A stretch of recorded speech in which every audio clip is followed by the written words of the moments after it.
and that I saw the great depth of who she is and the grace in which she handled the devastating loss, and the way that I understood that Lyndon had planned it that way to help her move forward. Because she carries a great light, and she is really a wonderful healer and a wonderful speaker and a wonderful example of how we choose to be happy, how we script our life in a positive way. This is a lady who less than a year ago lost her soulmate, but who is with us now. And she's going to talk about that. She's an author and a teacher and just a wonderful person. Mona Delfino.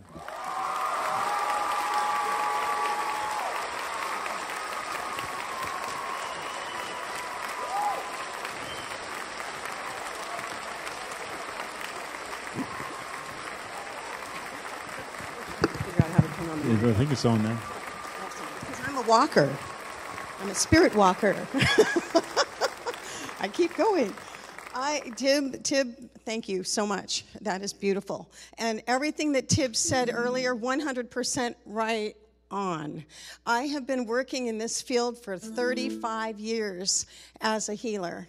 And the most beautiful things that have happened in the last year, beyond words. Words don't even cover the amount of beautiful things that Spirit presents. And so what you see over here is you see my husband. That was in Mount Shasta, and that was the day that was June. That was the time that we were just heading into Shasta, that I took that picture. He got out of the car and said, "I gotta see this," and he went out like that. I said, "Just smile for me." So that's what happened. Lyndon is an amazing, amazing spirit. He and I channeled, he listened for the year that he was sick. Now, I met him 2 years before I actually married him. And I knew he had cancer. Now, one thing that's very difficult is when you are a high healer and you work with people all over the world, as I do. I work over Skype, I work over the phone, I work hands-on. I read energy like that. I've been doing this since I was a child. But the thing that is the hardest is to live with somebody with cancer and know that they have a choice and it's free will. The most important thing is to know that free will comes first. Absolutely first. Every one of us has a choice to decide how we are going to live our life. And I'm going to get into that in just a few minutes in my talk, because I want to talk with you more about what I learned. But not just what I learned, but what I do, because I can. And Lyndon was an example of the kind of people that we are. Was anybody here that met him in Sequoia? Thank you. I want to thank everybody who sent me the most beautiful emails. My God, I had over 100 emails from Earth Keepers alone, so you guys are the bomb. You really came through for me. So interestingly enough, Lyndon was, when he was passing, one of the things that he'd said, it was 2 days before he passed, and he said something very interesting that I want to share with you. He began to channel. I asked him, I said, "Honey, do you see anything?" And he said, "No." I said, "Nothing? Look harder." We could talk about anything. We were always like that. And then he goes, 50 ships are waiting for me. 50 ships are waiting for me. I said, "You lucky bastard." So he had a way about him. He was ready to go, but there was a part of him that wasn't understanding that he was actually dying, because he even said, 2 days before he died, I said, "Honey, your body is going." I said, "You're going to be fine, but your body is dying." And I had to be right there with him when he left. And he turned around and he says, "I can't die. I'm supposed to be with you at Earth Keepers in May, wherever the heck we're going." And I said, "Well, that would be Scottsdale, Arizona." And so he's here. And the beautiful things about Lyndon is that after he passed, he has been manifesting. And so the ring on my finger is gold with a black sapphire in the center. He'd been wanting to buy me a ring, but he was too sick to to work to make enough money to buy me a ring. So I said, that's not important to me. Well, I went to go sell his van, which he wanted me to do when he was here, because he said, sell my van, it's going to help with the rent. His 76 VW bus. So we went to go clean it. Me and another friend went to go clean the van. And here was this ring on the floor. You can't see it very well, but it is actually gold with black sapphire, which is my birthstone. So he got me a ring. And it fits. Okay. So there's several manifestations like that, I have to say, that he has actually produced since he's been gone, a lot of things. One thing I want to mention to you that I was going to say is that 2 days before he died, he actually laid there and he said, closed his eyes and he said, when the lava, you have to remember he was Japanese with a very big Hawaiian heart, and he said, when the lava marry the ocean, it's a marriage that becomes steam. And in the steam is the chi. And the chi is who we are. And he says, we could go anywhere. And then his next words were, and then he said, who he? You know, so then he says, and then he said that in the spirit of the chi, you can go anywhere. You can go any direction, wherever you want, because you're free. And then that's when he said, I'm going to be the steam. And I said, yes, honey, you're going to be the steam. I said, yeah, this is wonderful. So when he passed, he never freaked out. He always knew that there was something absolutely beautiful waiting. And finally, when I said, what do you see now? His answer was a golden spiral. So everything became golden. And when he left, I was holding his arms, and when he left, his spirit left through his crown chakra, went through my body, which I felt, and out like this.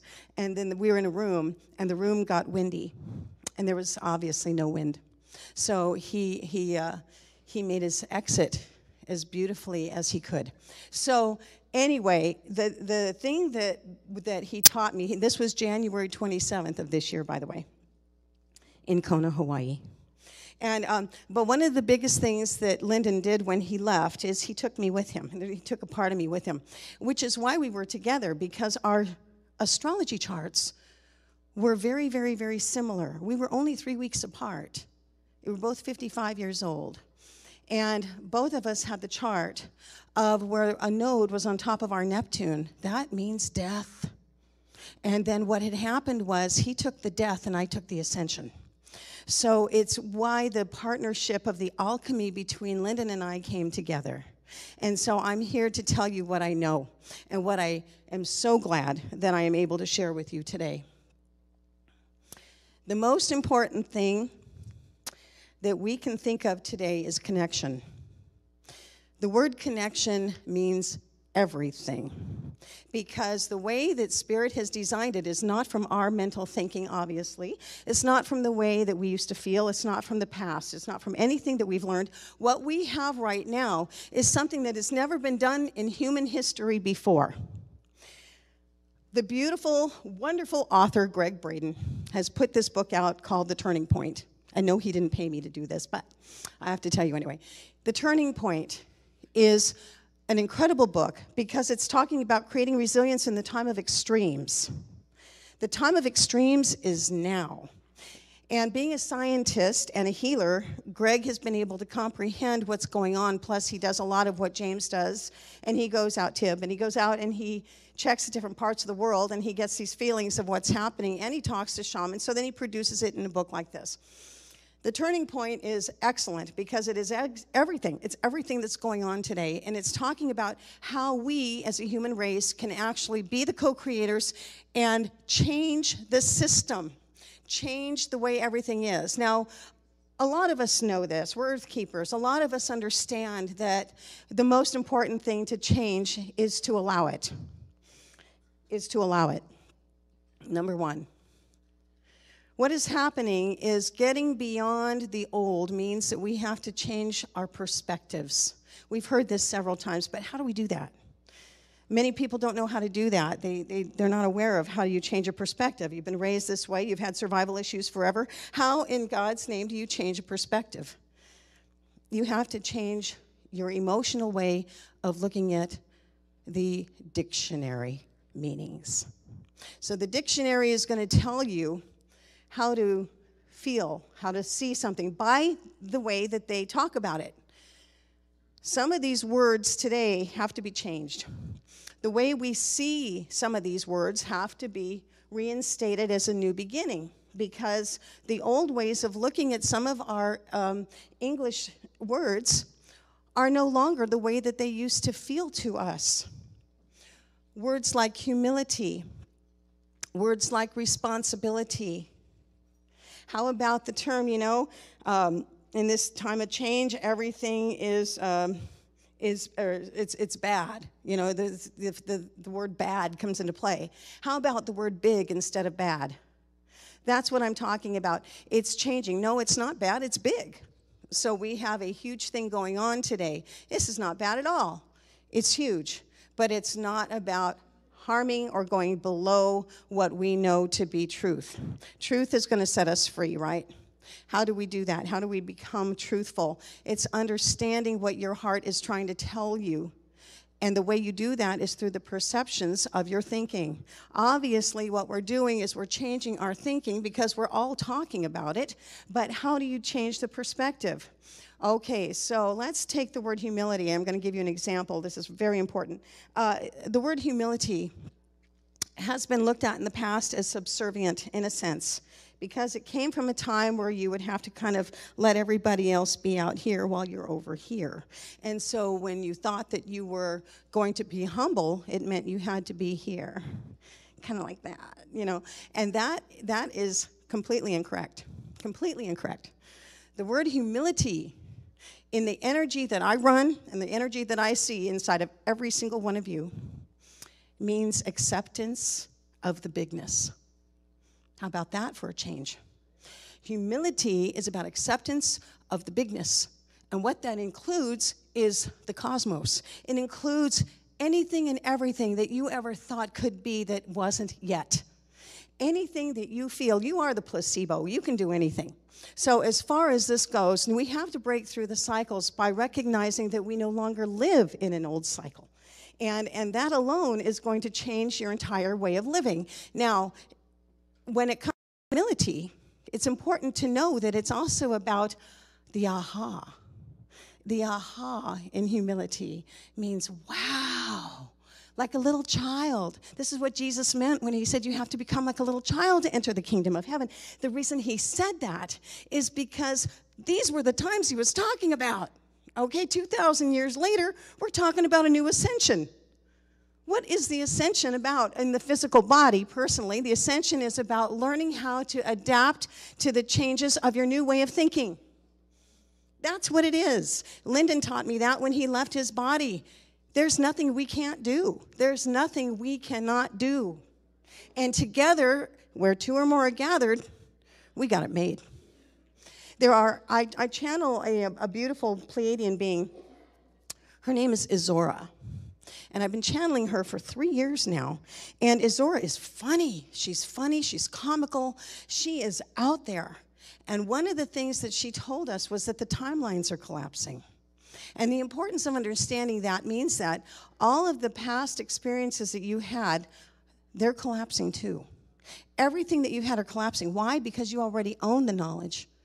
Why do you have to go back into something that was already done? We're not going back into something that was already done. We're moving forward into something we've never done before. So the new beginnings are about the way that we have to start understanding that when you begin to think something, yes, we are multidimensional beings. There's no question about that. But what's happening is the most important thing is to be able to see from the new inside. Your thoughts will create the new feelings in your heart. The heart is what generates the rest of the cosmos. It's your world, but in your world, it's everybody's world. This is where we're going. It is unprecedented with the amount of energy that is given to us today by the cosmos. Okay, so we all know that there's two full moon, blood red moons and eclipses this year that are going to be, one was in April, and the next red full moon is going to be in October. And then next year, we have 2 more. So that's a prophecy of 4. The cardinal cross that's out there right now, I'm not an astrologer, but boy, do I understand following is important, because when you hear it, you go, well, that makes a lot of sense. A cardinal cross has been in the sky, and it's going to be through the end of July. We even have another one coming, and what that means is everything is what we call 13 degrees. It's the new degree that is shaping our world, changing our world, helping us to reshape our world, okay? And the cardinal cross is big. It means that anything is possible. But if anything is possible, then why can't we change it? Why can't we change what we have been through into something that we want? Now, it is not with rose-colored glasses, as Tib says, but what it is it's a recognition to be able to change what you are going through. You are the one who's going to change the world. Every person I work on, and I have for 35 years, every single person I work on, I read your muscle memory. I read your story. I can tell you exactly what you've been through, when you've been through it, what color that vase was when you broke it at the age of 11, and how upset you were when you had to tell your mother. These are the kinds of things that I can read. Why? Because I have just been able to accept that I can. And because I can, it's biofeedback to you. So then I start running the energy through your body because I'm reading, I'm feeling, I'm going through a transference with you. That transference can be done anywhere, anytime. You can do it anywhere, anytime. We feel it all the time. We go into a store and you'll feel a headache and you'll wonder why you have a headache. It's going to be because somebody in the store has a headache. It's not yours. A lot of times, I would say probably 8 out of 10 things that you feel are not yours. That's when Tib was talking about the field. You know, the field is like a torus model. And so it works, and it runs in, and it goes out, and it runs in, and it goes out. So it's called transference in the world of healing. When we are going through transference, you're going to feel it from other people. Yes, you feel their pain. Yes, you feel them. But when you are working with somebody, like you're in my position, you realize this is theirs, this is yours. But at the same time, that's part of that wonderful detachment that Tib talked about. It doesn't mean you don't care. If anything, you care more. Because you're able to recognize, there's that word recognition, you recognize. That's where the energy becomes bounced off of you to me, and then we begin to understand it, because that's where 2 or more are gathered. It becomes the truth. Recognition has to be done so that truth can be allowed, and truth will change the world. All we have to do is recognize it within each other.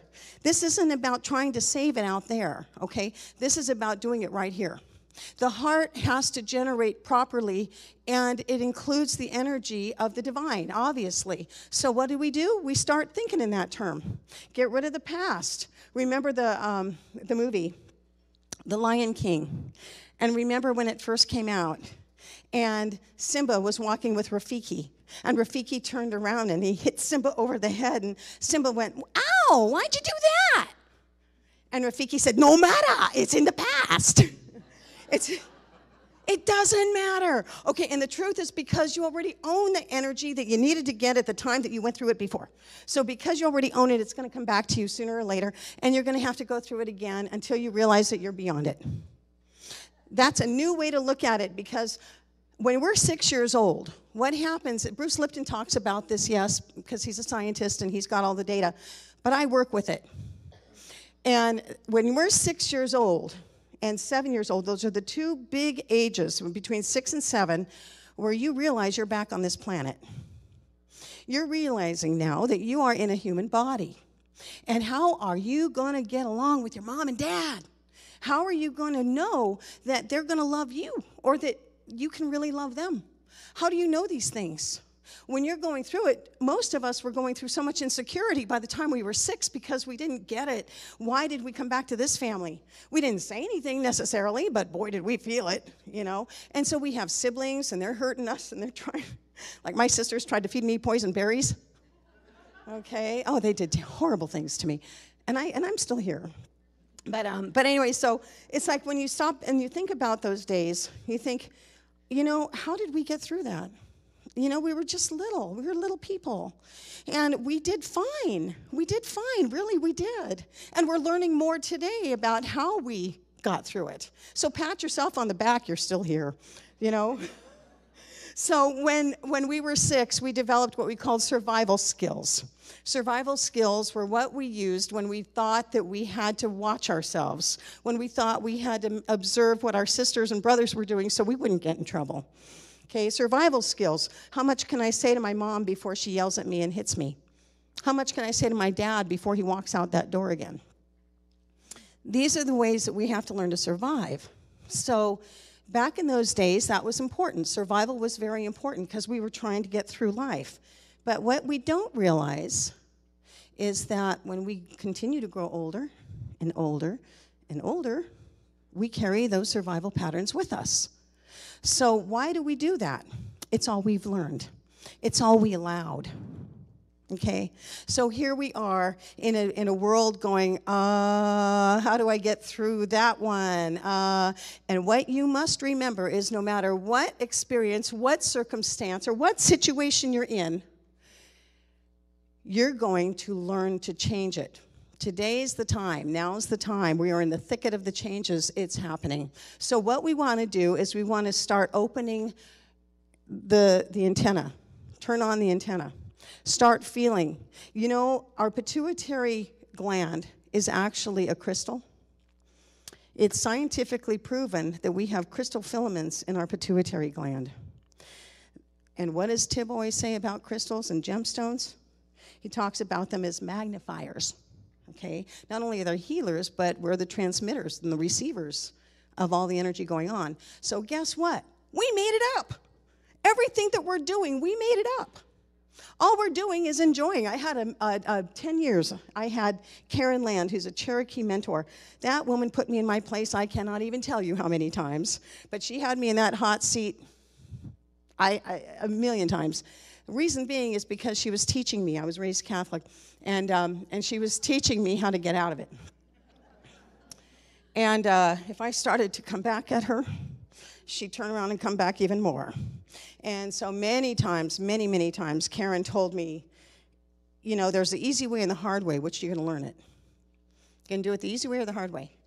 She also did tell me at the time that we were making things up. We just make it up. We are the placebo. We can do anything. So why not use that energy and harness it for the things that we want to see in the world? When I first came into the airport in Portland, I was coming here, and I drove from Bend to Portland. I got into the airport in the morning, and I was sitting there thinking, God, there's a grumpy TSA agent over there who's looking at me funny, and there's all these other people out there, and nobody was happy. It was early in the morning. I'm sure everybody was tired, but they were grumpy. And so I thought to myself in my head, I said, I'm gonna think about this. I'm going to change this energy in here. Number one, I'm going to change the energy by becoming that smiler. I'm going to see that smiling face on myself. And I'm going to see everybody, they're going through their own things. So what are we doing? We're now going into compassion. This is how you change your thinking. You go to compassion and gratitude. So rather than going, God, everybody's grumpy, I decided to go, I'm going to be compassionate, and I'm going to be grateful that they're here so that I can be compassionate. Show them something a little different. Smile at these people. Well, turns out that I get through the line, everything's good, and suddenly I get to that TSA place, and they go, hey, come over here. Oh, geez, now what? And I'm going, no, I'm not going to think that way.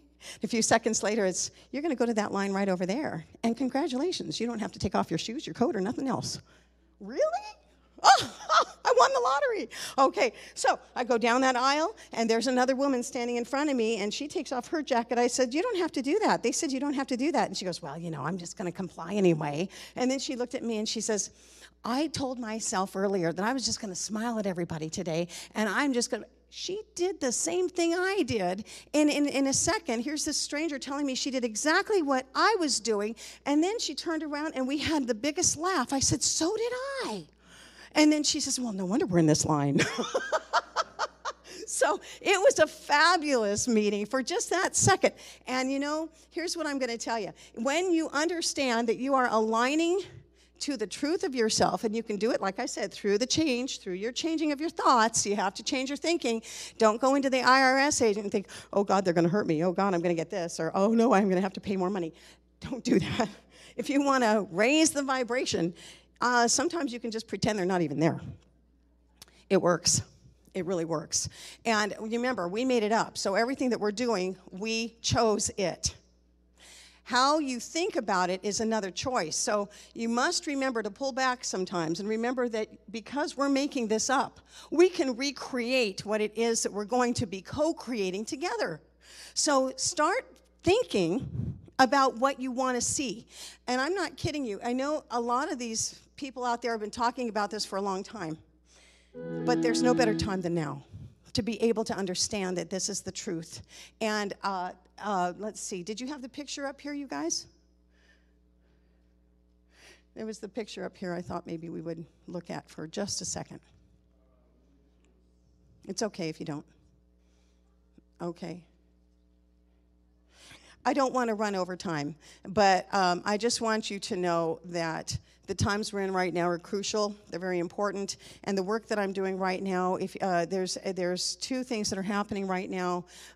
People are raising their vibration in their hearts. Izora has mentioned that we are now, not only are the timelines collapsing, but we are also 50% of the human race has woken up.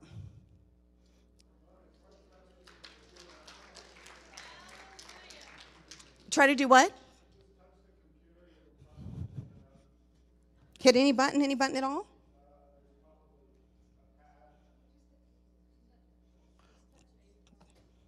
I'm touching it. I'm touching it. Owner locked. Toshiba. Okay, switcher user. No, I'm touching it. Nothing's happening. Oh, well. I guess we're not supposed to. It's okay. I won't get too upset. Yes, Ken. 5 minutes? Okay. I only have 5 minutes, but does anybody have any questions about the physical body? I have a book called The Sacred Language of the Human Body. I did not bring it. I put it out 2 years ago. It is selling like hotcakes today. Thank you very much. It's on Amazon. The Sacred Language of the Human Body. Okay, people are loving it today, and everybody's telling me that I think you wrote it for me. So that's what I wanted to do. So the book is out there. I did not bring them this time because I have a lot of clients.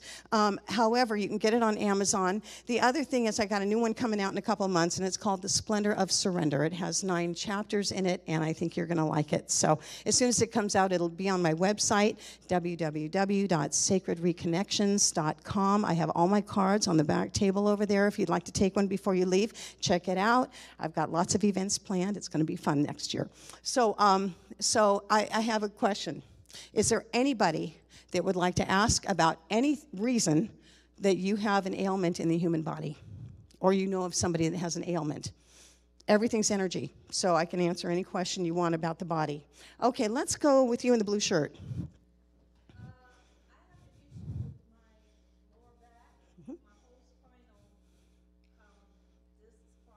Yes. The tailbone is tucked under the sacrum, so I have a lot of issues in that area. Okay, and so let me just explain really quickly. The emotional cause of that is your backbone. It's your backbone. And so what you want to do is say, how do you intend to live your life? Where's your backbone? Okay, this is the emotional part of it. The other thing is that tailbone has to do with survival issues. The tailbone is always about the survival issues. When it's tucked under like that, it means you've been holding on to something that you don't want to express. Okay, so that's how it works. When you start becoming more aligned to yourself, then that particular part of the body will start shifting. You can change it energetically, but you've got to change this, and you've got to come out. Come out. Okay? That's what it's saying, come out. It's always about support issues. You're welcome. All right, green feather, whatever that is. Huh? All right, I will. Okay, yeah.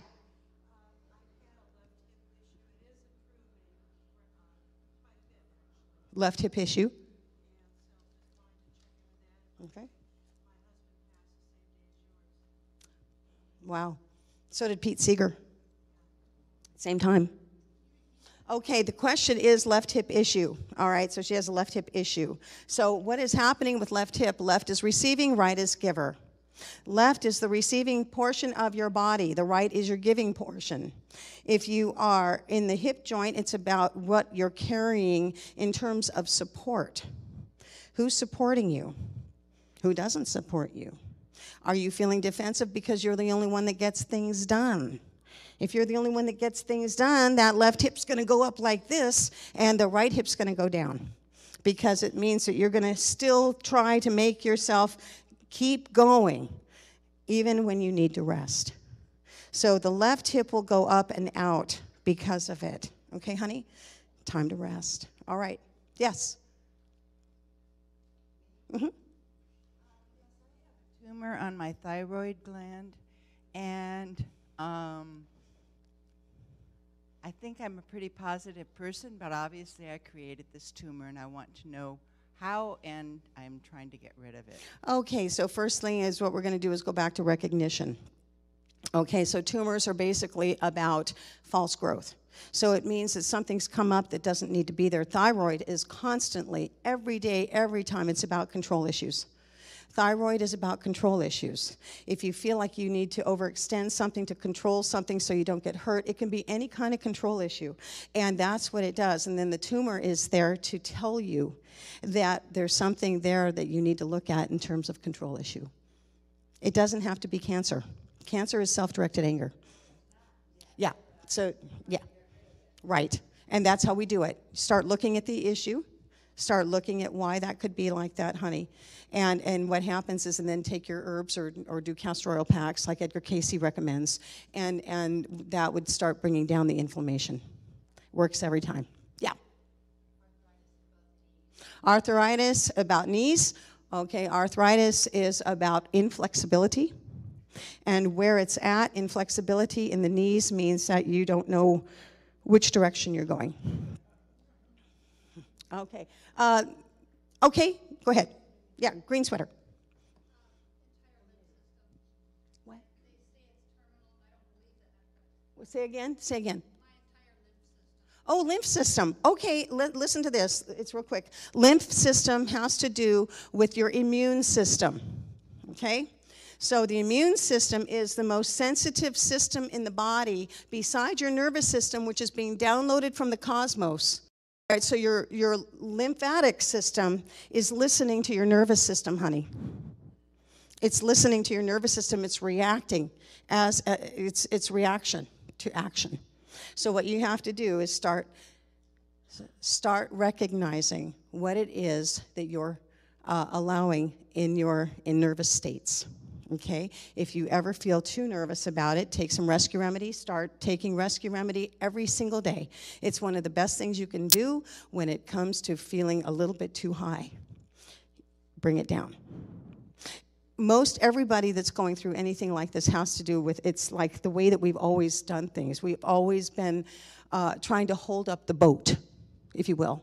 And what we need to do is realize that we are not allowed to hold up the boat. Not in the new world. We don't have to. Recognize your connections and love yourself better than you ever did before. And we got a new world. There we go. All right. Thank you, everybody. Thank you very much.